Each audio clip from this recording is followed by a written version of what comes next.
se deu, professor, esse processo da salvação? A gente usa na teologia um termo, né, a chamada expiação. Eu lembro que a primeira vez que eu escutei sobre expiação de Jesus, eu fiquei imaginando Jesus espiando algo assim atrás do muro, né? Não é com essa, né? Não é de espiar. Peraí, Jesus espiava? O que seria essa expiação, né? Essa substituição de Jesus? É assim, como você comentou, tudo na Bíblia vai apontar para Jesus e Deus faz questão de deixar claro que a necessidade do ser humano é Jesus. Veja, se você olha como que Deus faz o pacto, né? Deus colocou Adão e Eva no jardim. O que eles fizeram? Erraram. Então, eles eram perfeitos, lugar perfeito, erraram. Depois, degringolou tudo, né? Aí Deus tem uma expressão até forte, né? Deus se arrependeu de ter feito o homem e tudo mais, levanta Noé e dá um reset na humanidade. O que aconteceu depois com a descendência de Noé? Erraram também. Água abaixo. Água abaixo. Aí Deus levanta Abraão, chama Abraão, fala, Abraão, vou fazer uma aliança com você e eu quero que você seja uma nação separada e específica para mim. O que acontece com essa nação? Cai também.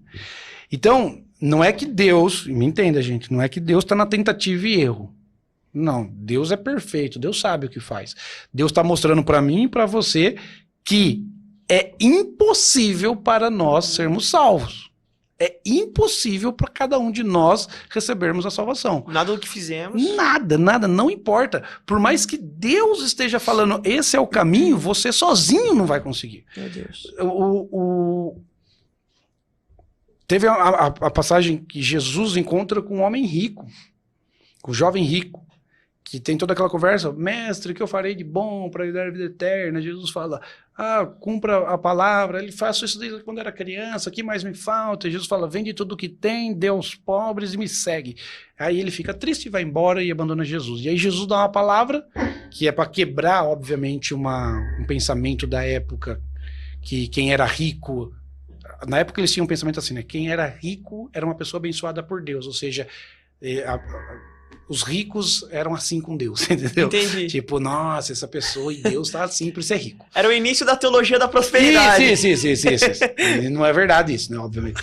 E aí Jesus dá uma palavra assim, falando para as pessoas.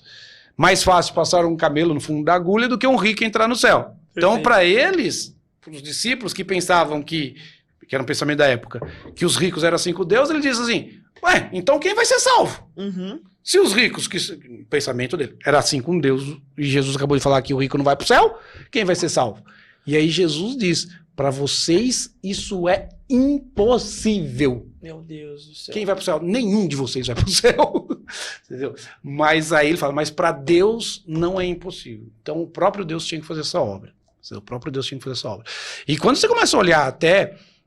por exemplo, a carta de Paulo a Romanos, que fala que Deus propiciou Jesus, ou que Jesus foi o próprio propiciatório, a gente entende que no Antigo Testamento tinha um sacerdote que oferecia o sacrifício, que oferecia o cordeiro. A gente entende agora em Romanos que o próprio Deus fez o papel do sacerdote para oferecer a si mesmo como sacrifício. Ou seja, olha, vocês entenderam lá atrás como funcionava? Só que vocês são tão impuros que nem oferecer o sacrifício vocês podem. Suas mãos são tão impuras que nem para oferecer o sacrifício final vocês podem. Eu mesmo vou oferecer a mim mesmo, para mim mesmo, entendeu? Perfeito. Porque vocês são incapazes. Se vocês tocarem nisso aqui, vocês vão estragar esse momento. Então, tudo aponta para Jesus. E aí a gente fala, né, essa morte é expiatória, como você comentou, né? Essa palavra expiar, né, e a diferença é expiar com X. O expiar com S é o de espião, né? Isso. O expiar com X significa que é o pagamento. Então, você pode procurar no dicionário o que significa expiar com X, é o pagamento da dívida. E o que Jesus tinha que fazer para pagar a dívida? Morrer. Por quê? Perfeito. A dívida era, a alma que pecar, certamente morrerá. Deus disse isso para Adão. Olha, do dia que dela comeres, certamente morrerão. Perfeito. Então a morte de Jesus é uma morte substitutiva, uma morte que tem a função de expiar, pagar a minha dívida. E aqui é até interessante fazer um paralelo. Jesus não pecou, a gente já viu isso. Jesus não pecando, olha só, Abner, Jesus não pecando, ele não poderia morrer, porque a lei da morte é para a alma que pecar. É o salário do pecado. O salário do pecado é a morte, a alma que pecar certamente morrerá, do dia que delas comeres, ou do dia que provar seu pecado, você vai morrer. Então Jesus é a pessoa que poderia exigir a vida eterna de Deus. Aqui na terra, inclusive. Aí ele aceita morrer, ou ele se entrega, como a gente vai ver isso, ele falando para Pilatos, ele fala isso para as pessoas, ele deixa claro que ele se entrega. Agora, diante de Deus, Deus é justo, Deus é extremamente justo, Deus vela pela sua palavra para cumprir. Ele olha para Jesus, esse ser humano, Jesus, e fala assim, você não pecou, por mais que você queira, eu não poderia te matar. Porque eu não poderia te oferecer em sacrifício, porque você não tem pecado. Se eu oferecer você em sacrifício e você morrer, isso é injusto, por mais que você queira. Entende? Olha só, Deus é justo, a lei é só morre quem peca. Você entendeu? Então, no cumprimento da lei, Deus vai falar assim, você não pode morrer. Você entendeu? Oferecer você em sacrifício a sua morte é injustiça, e eu não sou um Deus de injustiça, eu sou um Deus de justiça. Sou um Deus justo. Aí você fala assim, mas e aí? Como que funciona essa história? Veja só, por isso que a palavra de Deus diz que a morte dele é substitutiva. Ele morreu a morte de quem? A nossa. Vou até trocar, ele morreu a minha. Você fala assim, ele morreu a minha morte. Minha morte. Isso vai permanecer injusto diante de Deus se continuar assim. Por quê? Ele deveria estar vivo. E agora, o que você faz com a sua vida? Nossa, meu Deus. Você entendeu? Paulo disse, não mais vivo eu, mas Cristo vive em mim. É aqui que se cumpre a justiça de Deus. Então, diante de Deus, nós somos obrigados a viver a vida de Jesus. Ele morreu a minha morte e eu vivo a vida dele. Entendeu? Nós trocamos. Você morre lá, eu vivo aqui para você. Entendeu?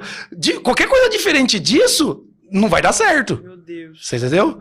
Então, nós fizemos um acordo. A morte de Jesus, ela só é substitutiva para mim e para você quando a gente assumir o compromisso de viver a vida dele. Meu Deus, isso... Você entendeu? Perfeitamente. Você entendeu? Porque senão Deus vai assim, peraí. É o que a gente vai ver lá em Hebreus, quando Deus fala que é daquelas pessoas que pisaram o sangue do Cordeiro, que um dia foi santificado. E aí, ele termina dizendo assim, porque minha é a vingança. É como se Deus falasse assim, eu não ofereci meu filho em vão. O trabalho que eu fiz é um trabalho sério, é um trabalho que custou sangue, não é em vão. Então, não leve na brincadeira. Perfeito. Porque senão a morte do meu filho será cobrada na sua vida. Perfeito. Então, é assim, Jesus morreu a minha morte, eu vivo a vida dele. Não mais vivo eu, mas Cristo vive em mim. Já estou crucificado com Cristo, as coisas velhas ficaram para trás, tudo se faz novo, daqui para frente. Como que Jesus vivia? Jesus vivia assim, eu vou me esforçar o máximo. Vou conseguir? Óbvio que não.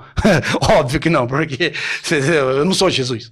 Mas a minha obrigação diante de Deus é falar assim, Senhor, hoje eu não cumpri perfeitamente, mas amanhã eu vou tentar melhorar. Senhor, eu não consegui de novo, mas vou fazer melhor ainda. E cada dia mais se parecendo com Jesus, cada dia mais vivendo a vida de Jesus. Ele morreu a minha morte, eu vivo a vida dele. Sendo imitador, né? Sendo imitador. Perfeito, e é justamente isso. Então, ficou bem explicado, viu, professor Juliano? Essa questão da expiação, né? É a troca, né? É a troca. É a troca. É a forma pela qual Cristo obteve a nossa salvação.